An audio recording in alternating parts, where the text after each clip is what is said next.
Okay, I think we should resume.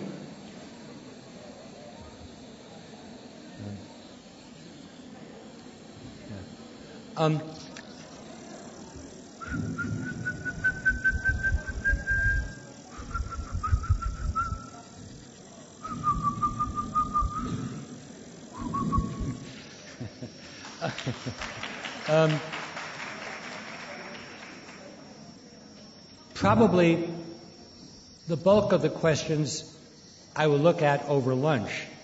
But if you have a question which you think would be helpful to other people, I will try to recognize you now, and we'll see whether I can hear you with translation or without. So if you have a question, yes, I see two right there, two women right in the middle. Yes.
I want to make sure that I have understood the question correctly. I think you were referring to this slide, and you were asking if religious is part of intelligence, how can that be used in education? Was that the question? Yeah.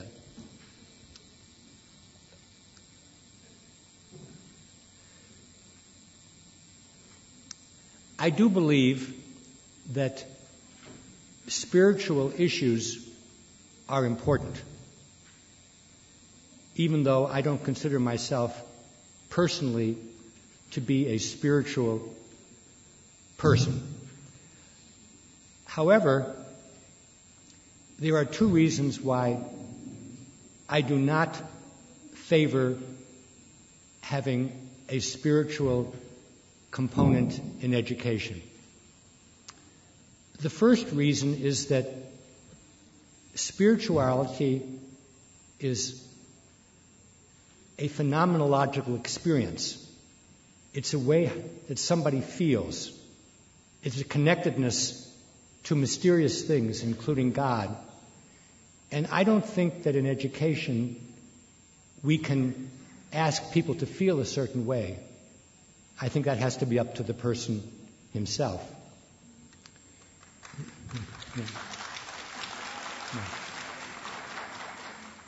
The other reason that I am nervous about spiritual elements in education is because it moves very quickly into religion, and people have different religious beliefs, and it's very, very difficult to teach about religion in a way that doesn't privilege one religion over another. In the United States, we can have a classroom of 25 students. You have Catholics, Protestants, Jews, Muslims. You have people who are Mormons. It's a very special sect. And I think once religious issues are raised, it's very, very difficult to monitor the discussion fairly. Therefore, I prefer for there to be separate after schools where if you're Jewish and you want to learn Hebrew, you can go to that school. And if you're Islamic and you want to learn about the Quran, you can go to that after school. I'm well aware that in Europe there are many religious schools which are supported by the government. I don't consider myself an expert on that, so I'm not going to comment on those particular policies. But what I would like to say, based on your question, is I think what I call the existential intelligence is very, very powerful in education, because almost all young children come to school with wonder and with awe about the world, about the planets, the weather, about animals, about their own nightmares, their own dreams, about strong feelings. And education should recognize those questions and those concerns and try to address them without necessarily giving a definitive answer. We can't explain death completely. We can't explain love completely. But I think science and art can contribute to a child's understanding and the child's feeling that he's not alone in these kinds of big questions and big concerns. What I find interesting about young children is often they ask the best questions, the biggest questions, but they don't always listen to the answer.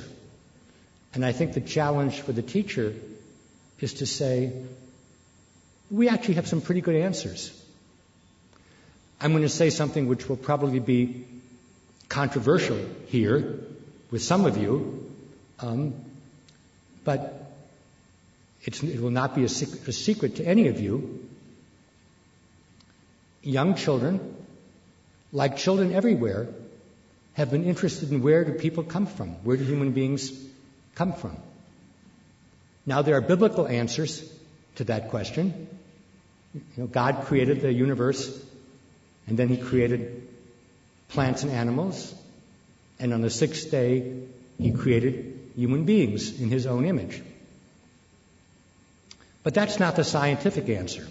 The scientific answer is billions of years ago, life began, and through a process called natural selection, we had plants and animals, simple animals with one cell, building up to invertebrates and mammals and primates and chimpanzees.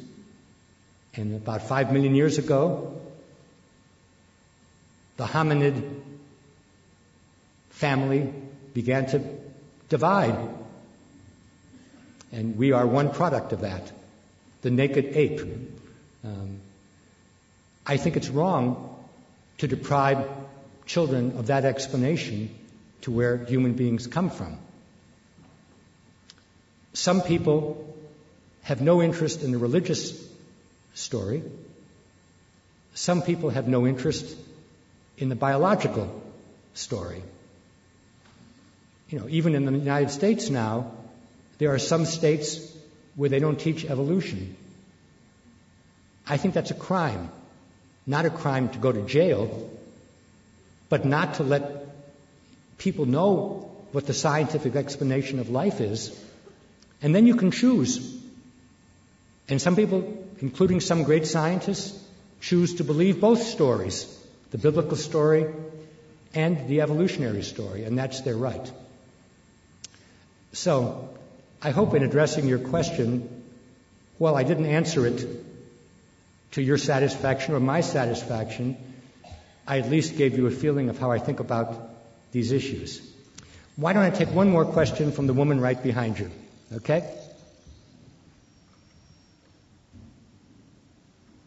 Thank you.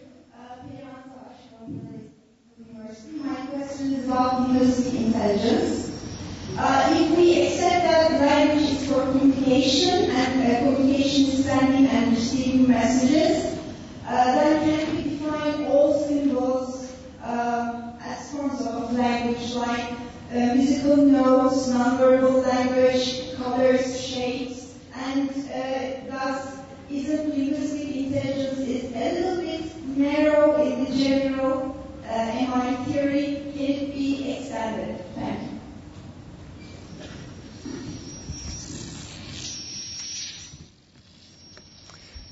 That's a very good question, a very big question. What the questioner is saying is that there are many forms of communication, and how do I think about those forms which aren't language in the sense that she and I are using it? There is a multiple intelligence answer to that question.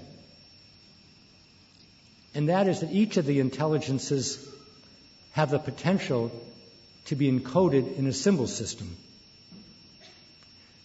That's a technical definition, but it's an important one. And in fact, it's one of the criteria for something being an intelligence. So, we have sounds all over. I can hear sounds now. I go outside, I hear bird sounds. And of course, people issue sounds as well. I went.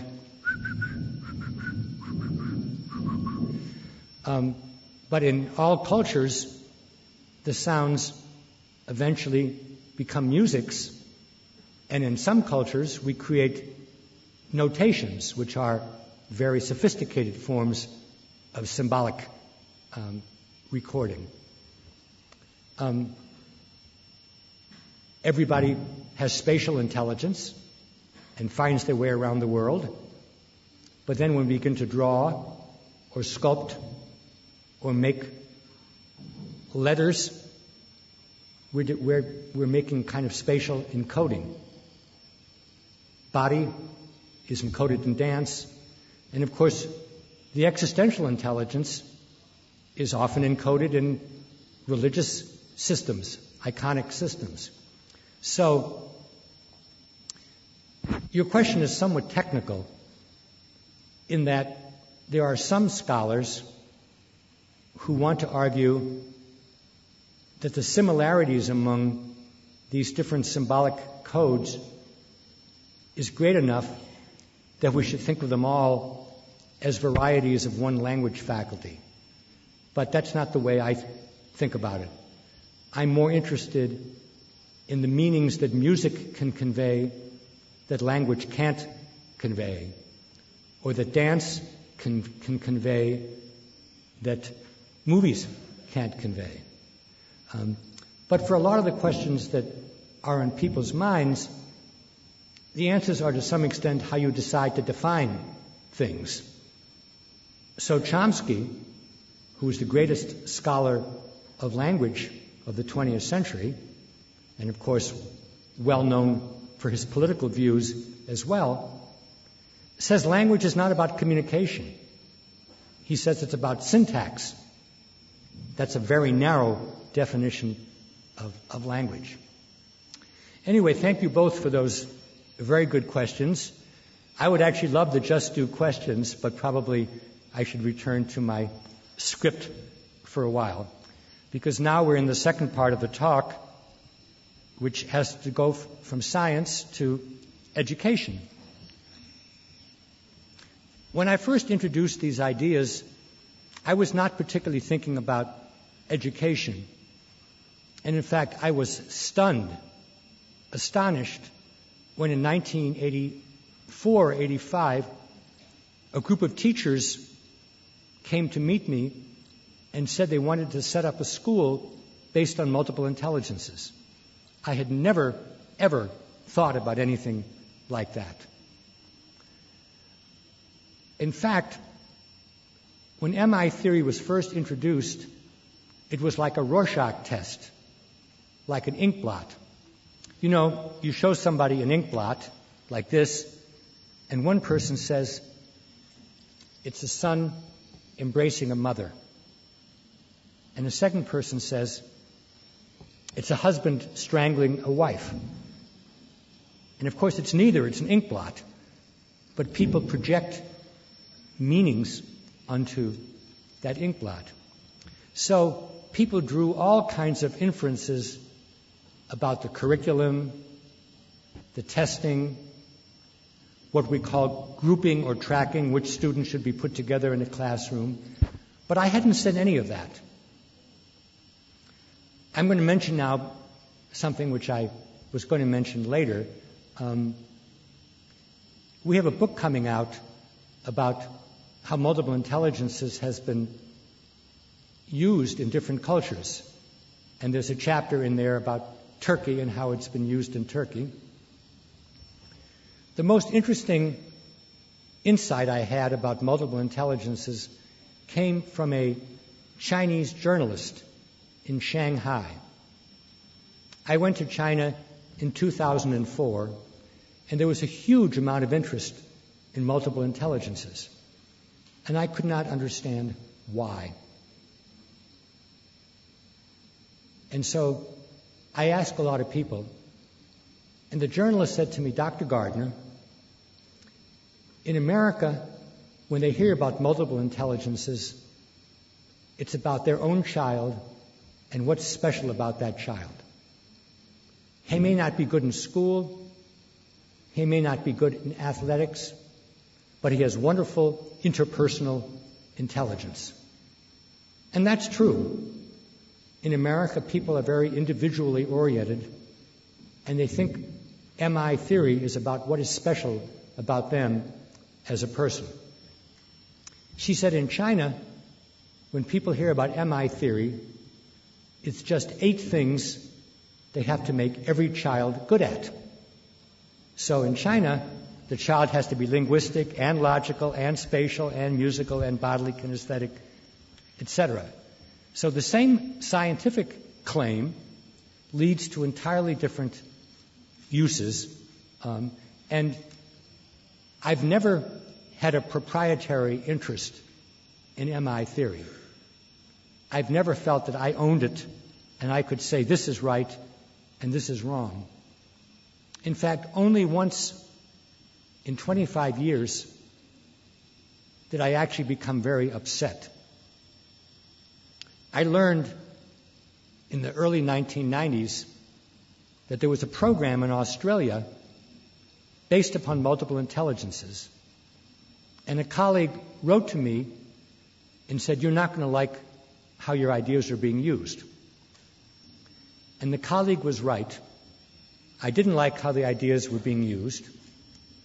And what made me the most upset was a list of all the racial and ethnic groups in Australia and which intelligences they had and which ones they didn't have. So it was a racially and ethnically charged taxonomy, and there was no scientific evidence for it. So I actually went on television in Australia and I said, this is not at all what I'm talking about. This is not science. This is pseudoscience. And happily, that program was canceled. So I didn't have strong ideas about how MI theory should be used educationally. But after 25 years, I've reached just 2 conclusions, and I will share them with you. Throughout the world, people have favored what are called uniform schools. In a uniform school, everybody is taught the same thing in the same way and is tested in the same way, and it's seen as being fair because we're treating everybody the same. That sounds fair. But I actually pointed out many years ago that it was unfair because it's picking one kind of mind, almost always that language logic mind, and the more you can fit right into that language logic mind, the easier education will be for you. But if you don't have that language logic mind, then education will be very frustrating because everybody is being taught in a way that doesn't work for you. What this little slide says, everybody is being taught as if someday they would become a law professor, because professors of law have that combination of language and logic. So I think uniform schools, while they exist all over the world for reasons we could talk about, are very unfair. And so what I call for is an education which is individualized, individual-centered. And what that means is you try to teach each child in a way that that child learns most easily, and give that child a way of showing what he or she has learned. This is a very radical idea. There's only one group that's ever had this kind of education: the very wealthy.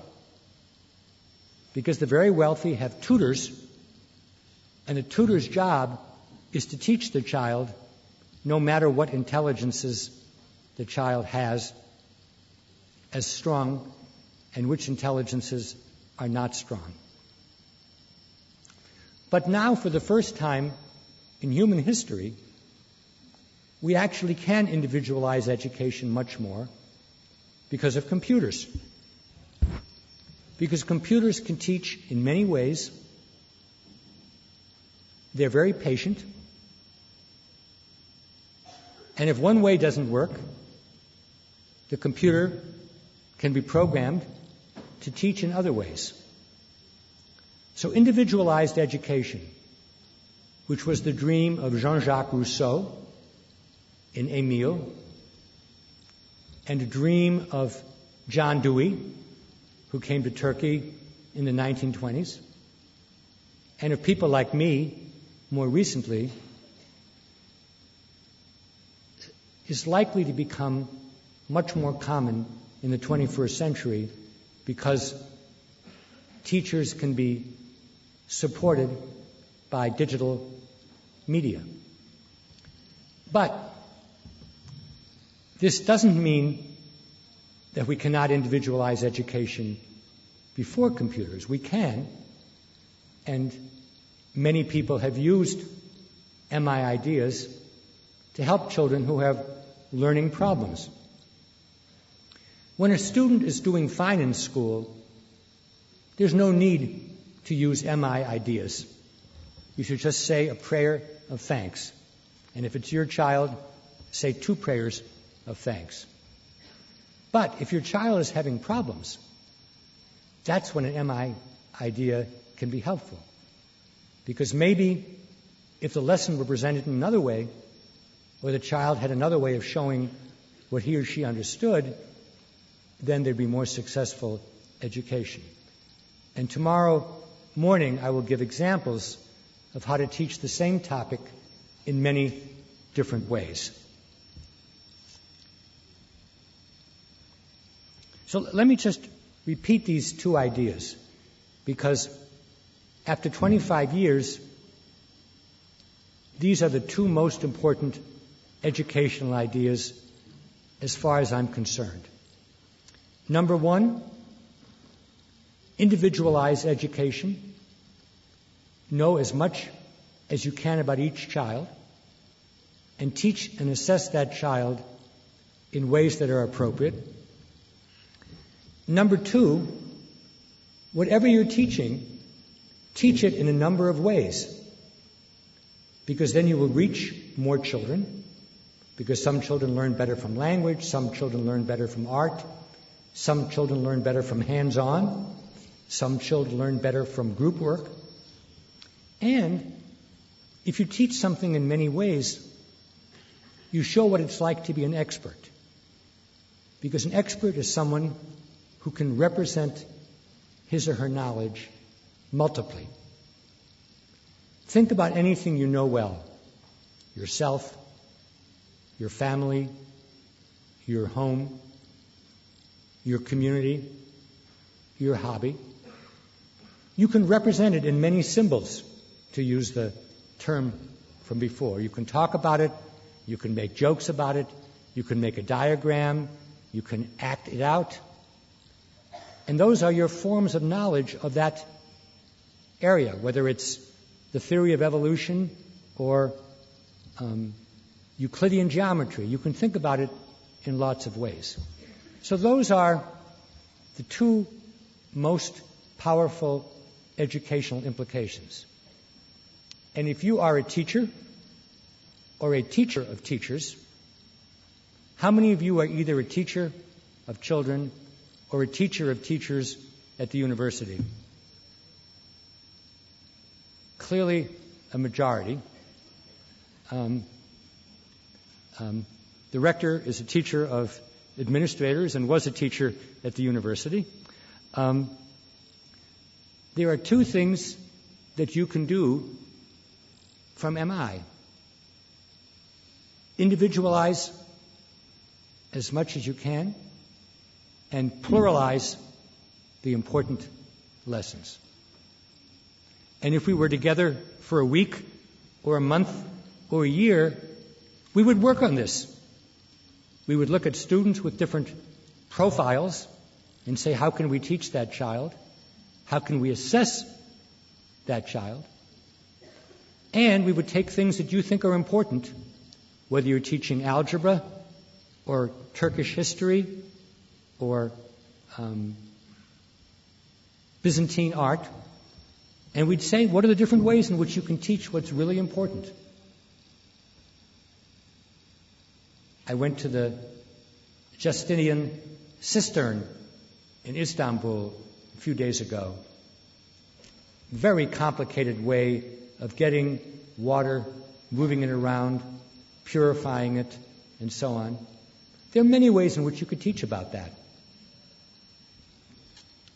So, I now want to make, the one thing I have a lot of experience in is how people misunderstand the theory. Even though the theory seems to be quite simple, we have 7 or 8 intelligences, not one. There are many ways to misunderstand it. And so for the next 10 minutes, I'm going to talk about misunderstandings.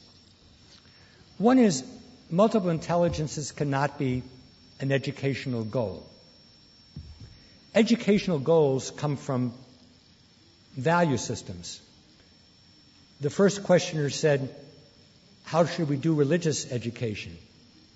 MI theory cannot tell you whether to do religious education. That's a value judgment. But if you want to do religious education, maybe MI theory can help you do that. So there are all kinds of different educational goals. My particular educational goal, which I will talk about in Lecture 3, is teaching for understanding. And that's when I will talk about how you can use multiple intelligences ideas for that goal. But your goal could be technological sophistication or preparation for a global society, or it could be being a good member of your church. I can't give you the goals, but I can help you get there if you state the goals. The second point is terribly important, and it's misunderstood just about everywhere. And the point is this: even if a scientific theory is well established, it can never tell you what to do in education. Why? Because any scientific theory, including MI, has many different educational implications. And some of them are actually contradictory. Let me give you one example. Let's say people have different intelligences. That's pretty uncontroversial. You could use this as an argument for tracking, putting all the people who are good in language together, or for a different kind of tracking, put all the people who are poor in language together, or for a mixed group. People who are good in language should be put together with people who are good with music or good with spatial or whatever. The science cannot tell you what to do. That's a question of policy and values. And so I've given you my two applications, individualize and pluralize, but those reflect my value judgments. If you want everybody to be the same, then you would have a uniform school and you would stay as far away from multiple intelligences as possible. So, some myths. I'm going to do these fairly quickly because it's an introduction. Well, intelligence is not the same as a sensory system. Many people talk about visual intelligence or auditory intelligence. But for me, an intelligence is the information processing that occurs once the information comes from the senses to a more central cognitive space. So to be concrete, linguistic intelligence works whether you're reading the language or hearing it, or if you're blind, feeling it via Braille or some other tactile symbol system. So when people talk about visual intelligence, they're not using multiple intelligences. And this is important to emphasize because people often talk about young children as being visual learners, but they often use that for children who can't read. But of course, reading is visual, but it's also linguistic. And the child is not reading because he has linguistic problems, not because he has visual problems.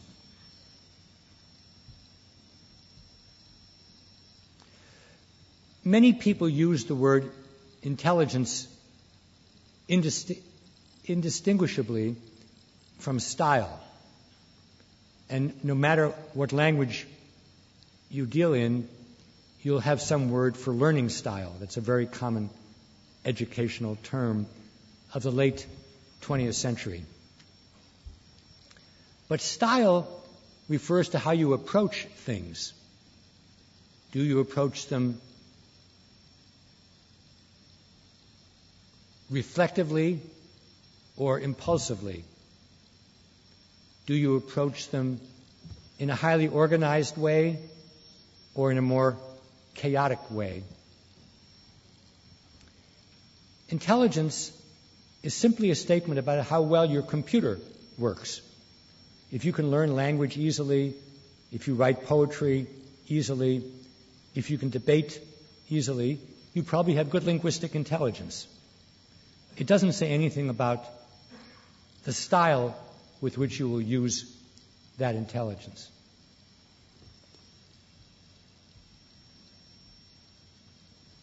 This is probably the most important distinction, but it's unfortunately somewhat technical.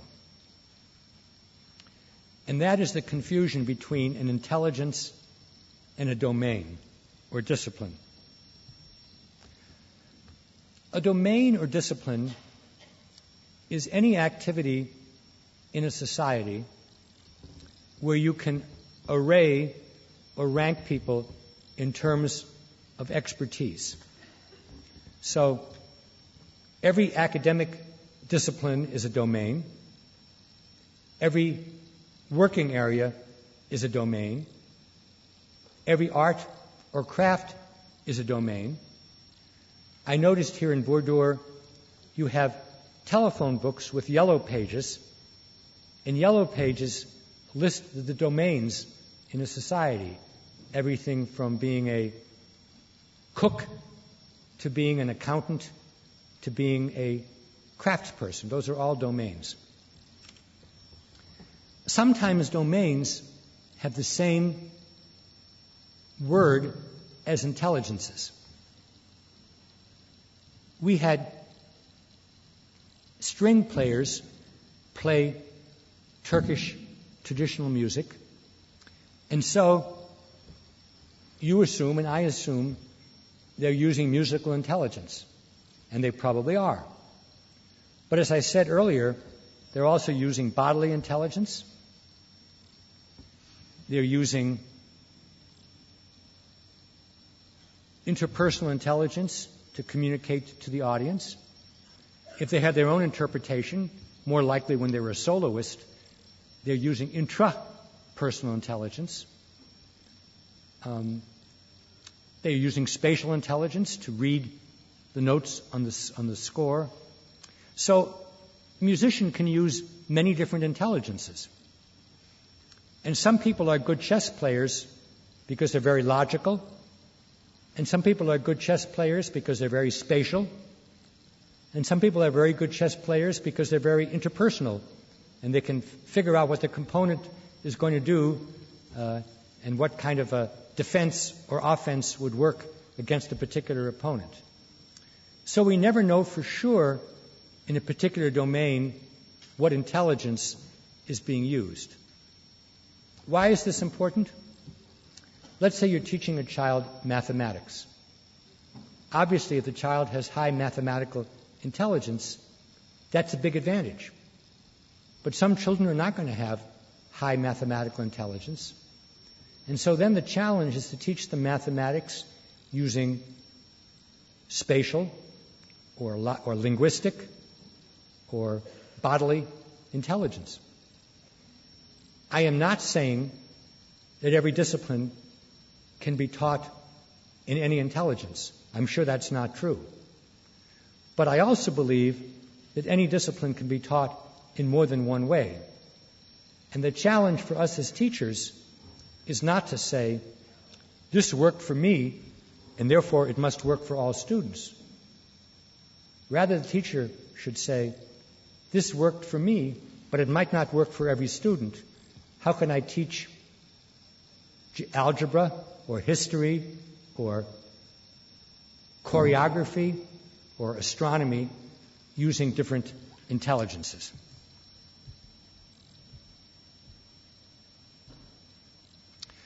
I'm skipping over the other myths because I want to leave some more time for the written questions and maybe some more for the oral questions, so I'll try to finish with 15 minutes to spare. I happen to be a huge supporter and fan of the preschools in Reggio Emilia, Italy. I think these are the most innovative schools developed in the last 50 years in the whole world. And these schools were developed without any kind of input from me. But at Reggio Emilia, they talk about the 100 languages of children. And what this recognizes is that children have many intelligences and sub-intelligences, and these are open for stimulation very early in life. So since I've used a lot of words from my mouth and on the screen, I'm just going to show you some images from Reggio without a lot of comments. This is the atrium of the Diana School in Reggio. This is the beautiful way in which they array inexpensive items which children use for arts and crafts and other domains. They start young. Children work alone in groups, creating different kinds of handiwork. Every class has what's called an atallista who's in charge of these materials in helping children develop the 100 languages or the 7 or 8 intelligences.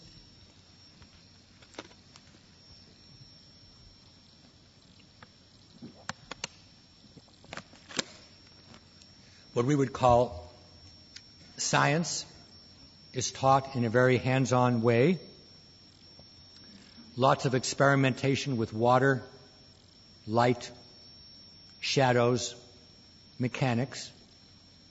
And what's truly remarkable about these schools, and I have been visiting them for 30 years, is that the curriculum comes from the students. If the students on the first day of school are interested in shadows, or bird cages, or the lions in the town center, or the fax machine, the class might spend months on that topic. And every day the teachers meet to review what's happened. Everything is documented. And the next day's lessons are planned based on what happened that day. It's quite remarkable. There's been a lot written about it. So if you go to a search engine, I'm sure you can learn about Reggio Emilia, and I imagine there's some texts in Turkish. Does anyone know? Yeah?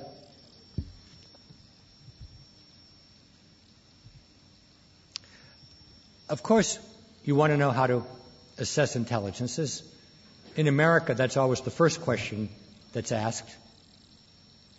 And I don't think you can do it with paper and pencil tests. In fact, there are many people, I'm one of them, who are better at paper and pencil tests than at knowing anything. Because there's a whole art to doing well in paper and pencil tests. It's probably a linguistic, logical art, and you can look much smarter than you are if you're a good test taker. So 25 years ago, we developed something called Project Spectrum. Project Spectrum was an effort to assess the intelligences of young children by creating a very rich environment, rather like the Reggio environment, and building lots of inviting games and activities in the Spectrum classroom, and observing children over the course of the year what they liked to do, what they got better at, what they were afraid to explore, how to help them explore that. And at the end of the year, we wrote a Spectrum report, which was an attempt to explain, in simple language, the profile of children as young as 3 or 4 or 5 or 6. So that's the Spectrum approach. We had mechanical objects for children to take apart and put together. Sometimes they're children who the teachers think are very dumb, and the students can do this better than the teachers. And it surprises the teachers. We have lots of musical materials. These are Montessori bells, where the children can create their own music or play with sounds that appear in their world. Lots of opportunities for young people to build things, tell stories about them, create dioramas and dramas. Lots of objects which we bring to class for children to examine with their naked eye or under magnification, see how they describe them, classify them. Games for children to play. Many games get at numerical ability. But games, as I said about chess, also get at interpersonal intelligence. Until you're the age of 4, it's actually a sign that you are advanced if you cheat. Because if you cheat, you understand the other person may not know what you know. After the age of 4, we discourage cheating, but we're not very good at discouraging cheating, unfortunately. But this is a measure both of numerical and interpersonal intelligence. This is a very clever game devised by one of our researchers. We give the children blocks of various sizes and shapes and props, and we ask them to recreate in miniature the classroom. So this is a measure of spatial intelligence. Then we also have little pieces of wood, and on the pieces of wood we paste photographs of the students and the adults, and we ask the child who plays with whom, who likes whom, what was so-and-so doing yesterday. It's a very nice measure of interpersonal intelligence. How much does the child notice about the human domain? Now, you might say, well, it's pretty labor-intensive to have a spectrum classroom. But a lot of what I've just described could be done by computers. And once the program has been devised, it could be done by virtual realities like Second Life. Some of you probably have visited Second Life. And so a pretty good assessment of intelligences could be done online. Also, and again, I had no input into this, though it was based on my ideas, in southwest Denmark, there's a site called Danfoss Universe. It's a theme park, and at Danfoss Universe is a building called the Explorama. And the Explorama consists of 50 games and tasks which anybody from the age of 5 to 500 can play. And each of these tasks has been devised with different intelligences. You need to use different intelligences to solve these tasks. It's a wonderful way of finding out your own intelligences. And as a bonus, when you get to Danfoss, you're given a little personal assistant, and you can predict how you're going to do on the different games.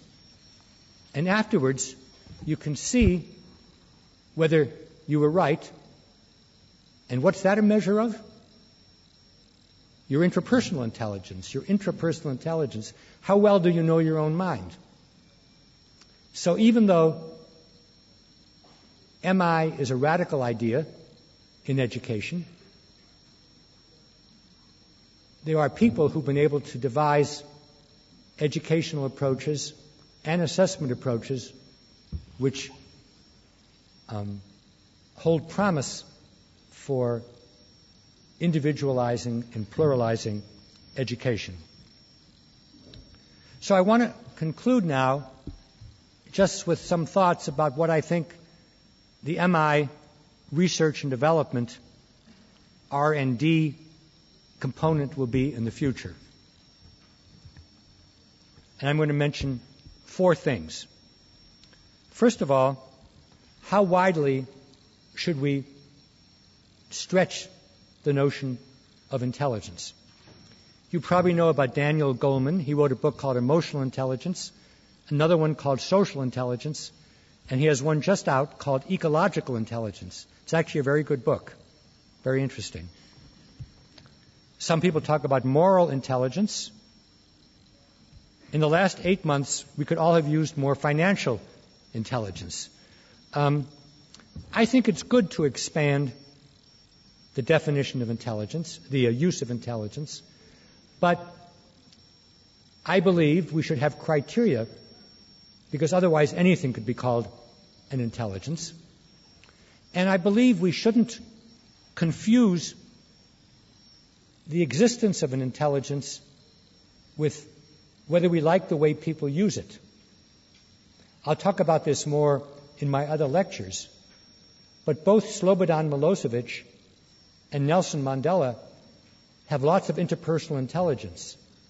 They can influence people to behave in certain ways. It's not the intelligence that's different, it's the uses, the values of the intelligence which differ. As I said beginning, many people would like to find the pure test for intelligence. the single paper and pencil test a la Binet and Terman, or the optimal brainwave measure, I think that this is a wrong idea. I don't think we're ever going to be able to find the ultimate test for an intelligence or for intelligences pluralistically. Rather, I think the best assessments are always going to be contextual. Creating environments like a spectrum classroom or Danfo's universe or a multimedia computer and watching how people navigate those environments. Also, societies change and what we value changes. If you ask any American who's the smartest American today, they'll all say Bill Gates. And maybe he is. But if Bill Gates had lived 100 years ago, we have no idea whether anybody would have valued him at all. He's a rather Asperger kind of person, if you know what Asperger's syndrome is. Kind of on the autistic spectrum. As I get older, I wonder what happens to intelligences as we get older. You don't look like this, but my peers look like this. And I believe all of us continue to have quite idiosyncratic profiles of intelligence, but it's not obvious to other people. You've all been sitting here very politely for the last hour and a half, and I don't know what intelligences you're using, but if I could look into your mind-brain, and I can't, I would see that some of you are thinking about this very much in terms of logic and order, and some of you are thinking more in terms of the storyline, and some of you are evaluating the kind of person I am and whether you like me and whether you want me as a teacher, and some of you are thinking about the rest of the day and how you're going to navigate it. And we continue to use personalized intelligence profiles. The important thing as you get older is to become metacognitive, to understand how you learn and to try to construct an environment so that you can continue to learn, even though it may be harder as you get older. I'm happy to talk about that because I'm rapidly becoming an expert on how to save your mind as you get older. Finally, and this is another theme that I will touch on throughout my 4 lectures, intelligences are great, and I hope you all have lots of them. But in the last 15 years, what I'm interested in is what we use our intelligences for. Because we talked about intelligence this morning, we're going to talk about creativity this afternoon. Intelligence and creativity are inherently amoral.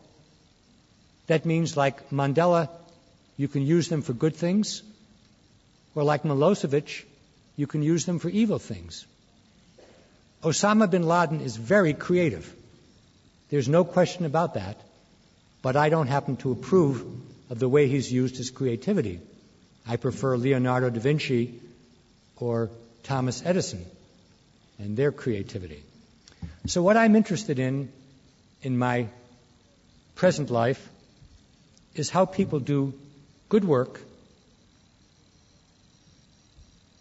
when they combine excellence with ethics, when they use their intelligences and their creativity for ends which I think are positive, helpful to other people, helpful to the world. And of course, people don't agree entirely about that, but I think I could come up with a pretty good test for those people who are using their intelligences or creativity selfishly, and those people who are using it in a non-selfish, more generous kind of way. And so I'm going to close this talk with one of my favorite quotations. It comes from an American philosopher, Ralph Waldo Emerson. This is actually how he is portrayed on a shopping bag at a bookstore. So I don't know if he actually looked like this or not. But I've studied intelligences, but I agree with Emerson that character is more important than intelligence, by which I mean the kind of person you are, whether you're trying to use your intelligences for moral ends, or simply using them to advance your own selfish purposes. I think that's very, very important. And my guess is you wouldn't be here today unless you agreed that how we use our minds and what kind of characters we develop is important.